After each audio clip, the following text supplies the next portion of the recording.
Welcome to my channel. Dito sa pelikulang nito, saksahin natin kung saan yung mga tao na buhay ng 2 taon at naghanap sila ng paraan para maalis ang pagka-amortal nila. Halina't panoorin natin, guys.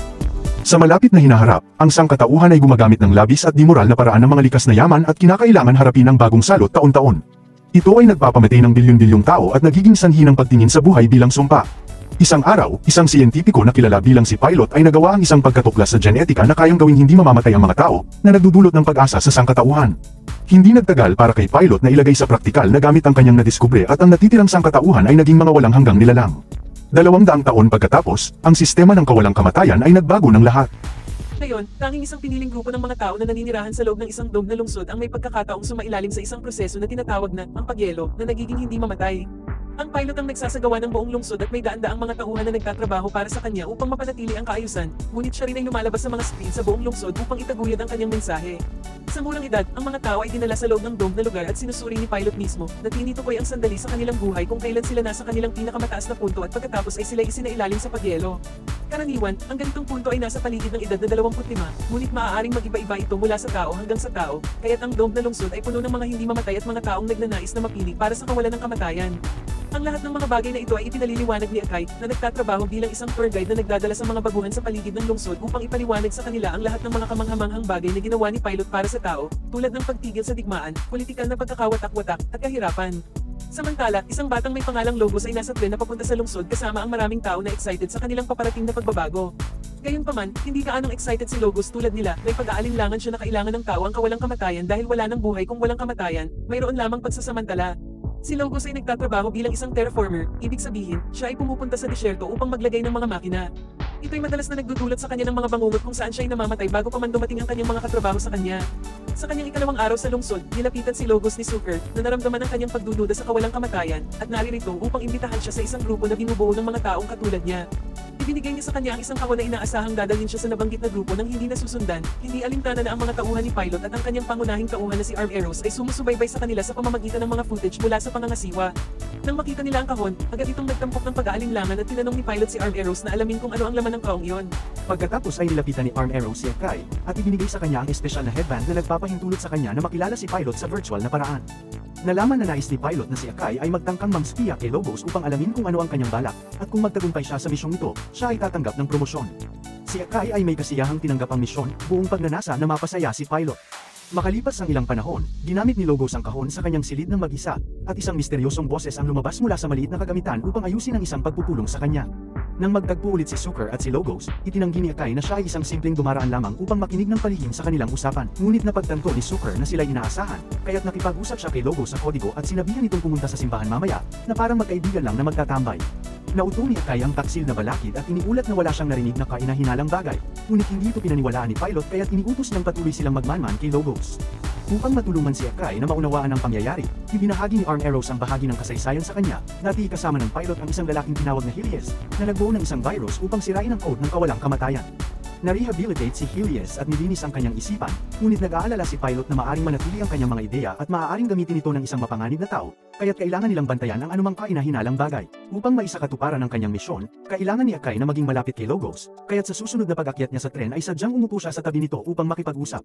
Nagsimula siyang magbukas ng usapan sa pamamagitan ng pagkomento sa libro na binabasa ni Logos, na agad namang nag-trigger ng usapan tungkol sa kawalang kamatayan at ang mga benepisyo nito. Itinanong ni Logos kung naniniwala ba siya sa mga bagay na ibinabahagi niya sa kanyang mga estudyante, na nagpapantig kay Akai at napagtanto niyang wala siyang tunay na sagot. Kinabukasan, umiling si Akai sa magkambal na kapatid mula sa kanyang grupo ng mga estudyante na tulungan siyang bantayan si Logos habang siya'y wala. Samantala, pumunta si Logos sa simbahan at nagkita sila ni Zucker. Matapos tiyakin na walang sumusunod sa kanya, pinapayagan siyang pumasok sa kanilang lihim na kuta at makilala ang iba pang miyembro ng grupo gaya ng siyentipiko na si Meg Oren. Lahat dito ay may puot sa sistema katulad ni Logos at hindi rin nagtitiwala sa mga paraan ni Pilot. Nalaman na araw-araw ay binibigyan ng mga tao ng gamot na tinatawag na maintenance, na ito'y para sa umano'y pagpapanatili sa prosesong pamamahinga.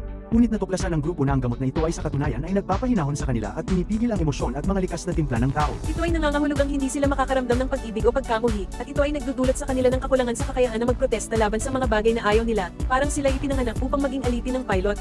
Lahat ng kumuha ng maintenance ay pareho ang ugali maliban kay Logos, na tila immune sa ilang dahilan.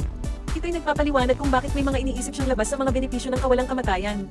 Nakatagpo rin si Medora ng isang diary na isinulat ni Helias na may mga mahahalagang impormasyon, at ngayon ay ginagaya niya ang virus na magpapabagsak sa kawalang kamatayan. Ang pangunahing layunin ng grupo ay gisingin ang mga tao sa katotohanan na maaari silang makaramdam ng emosyon at pakilusan silang magprotesta laban sa sistema upang sana'y tapusin ang pamumuno ni Pilot.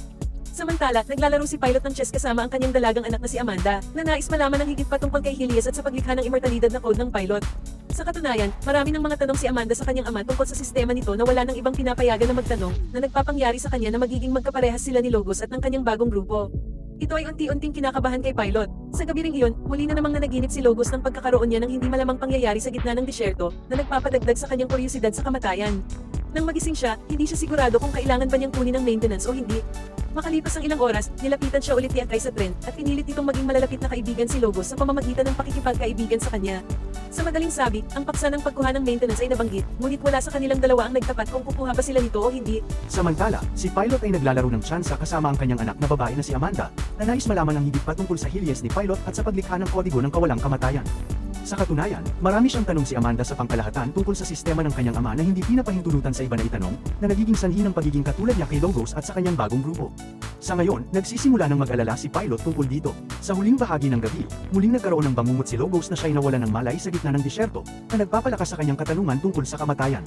Nang magising siya, hindi siya sigurado kung dapat ba niyang tanggapin ang maintenance o hindi. Sa huli sa tren, muling lumapit si Akay sa kanya, at ginagawa niyang lahat upang maging malalapit na kaibigan si Logos sa pamamagitan ng pagpapanggap na alam niya kung ano ang nararamdaman nito. Maaga pa lang, nabanggit ang tungkol sa pagtanggap ng maintenance, ngunit walang isa sa kanila ang nagtapat kung sila'y kumukuha nito o hindi. Maya-maya ay nagtipo ng rebelding grupo upang gumawa ng plano upang makagambala sa daloy ng maintenance sa pamamagitan ng pagbabago ng kodigo, na maaaring gawin mula sa gusali ng Kapitolyo. Gayunpaman, upang mapalitan ng kodigo, kailangan nila ng access sa mga ilalim na tunnel ng gusali ng Kapitolyo. Naalala ni Logos na si Akay ay nagtatrabaho sa kabisera at mayroon nitong access sa mga lugar na hindi bukas sa pangkalahatan, kaya't pumunta siya upang makipagkita dito habang ito ay nasa gitna ng isang tour. Sinasabi ni Logos sa kanya na iniinom niya ang kanyang maintenance at tinatanong kung iniinom din niya ito, ngunit bago pa makasagot si Akay, naabala sila ng kambal. Nagmamadali si Akay bumalik sa trabaho at tinanong ni Logos ang kambal tungkol sa kanilang espesyal na ugnayan, na maaaring mawala kung piliin ni Pilot na gawing immortal lamang ang isa sa kanila. Gayunpaman, iniisip ng kambal na hindi gugustuhin ito ni Pilot na mangyari sa kanila.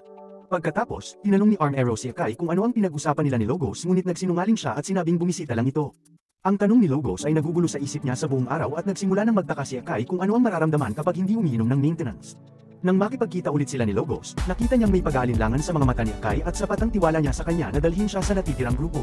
Si Akay ay nakakakuha ng malaman ang kanilang plano at makakita ng prototipong diffuser na ginawa ni Helias upang sirain ang code na isinusulong ni Medora na tapusin. Nang hingi ng grupo si Akay na tumulong para ma-access ang supply ng maintenance, binigyan siya ng oras upang pag-isipan ito. Sa pagitan nito, si Pilot ay nag-chat ulit kay Amanda, at nais niyang malaman kung ano ang nangyari nung nawala ang ina niya ayon sa kanya. Ipinaliwanag ni Pilot na ito'y labis na nakakapanlumo at ibinunyag na isang beses malapit nang mamatay si Amanda, at ito ang naging dahilan kung bakit pinaghirapan ni Helias at Pilot na lumikha ng genetic coding method. Sinabi rin niya na naging mainggitin si Helias na ang lahat ng papuri ay napunta kay Pilot, na nagdulot ng pagkawatak-watak sa kanilang pagkakaroon.